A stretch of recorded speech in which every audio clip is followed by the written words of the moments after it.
Good evening, Brigade. I am Hillary, your anarchist grandma, and I am here to discuss the Syrian false flag with you. Now, as you can see, I have my protective headgear on, and my bullshit filtering sunglasses are at the ready. So, the official narrative for this attack, which was carried out over the weekend, is that President Bashar al-Assad, for no discernible reason, suddenly and without provocation, decided to launch a mass casualty chemical attack against innocent children in the city of Douma. The one thing that would draw the ire of the U.S. war machine, and this was done just days after President Trump announced his desire to leave Syria and only hours away from total victory in the region. We are being asked to ignore the fact that the area is crawling with actual terrorists. These groups like Jaish al-Islam, I don't know if I said that right, I really don't care. The mainstream media calls these people rebels. Now, the civilians that have been liberated from areas under their control call them ISIS murdering scumbags. These are people that keep other human beings in cages on the street and use them as human shields. These are people who kidnap and rape little girls and who hoard food and medicine and use it as leverage against these people. We are being asked to forget the deep state's history of using lies, propaganda, and false flag events just like this one to gain support for military action, especially when it comes to nations being targeted for regime change.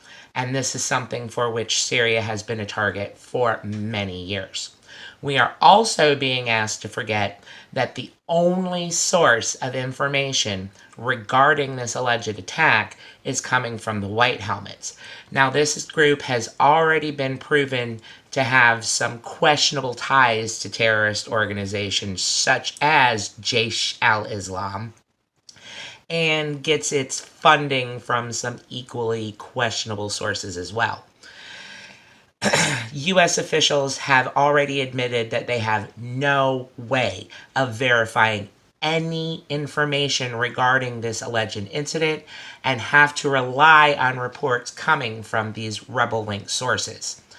We are being asked to forget that for months, Russia and Syrian forces have been reporting that an attack such as this one have been predicted to be coming.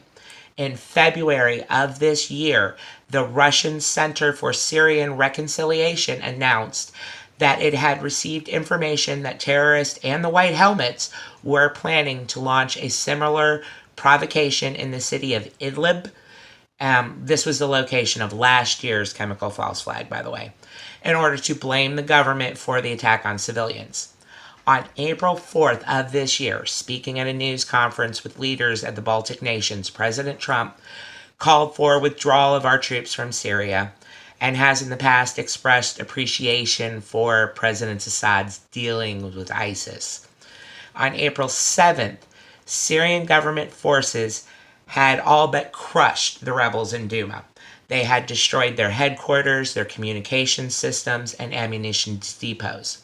Rebel forces were merely hours away from withdrawing completely from the area. The idea that Syrian or Russian officials would use weapons of mass destruction at this point to simply chase away the remaining dregs of this group is laughable. It makes no logical sense whatsoever for President Bashar al-Assad to make this move. The only group who wins from such a move is the deep state and the warmongering elite. Don't buy the lie. We are being led to World War III like a bull by the nose. President Trump seems to be falling for this narrative once again. Please, please, don't buy the lie.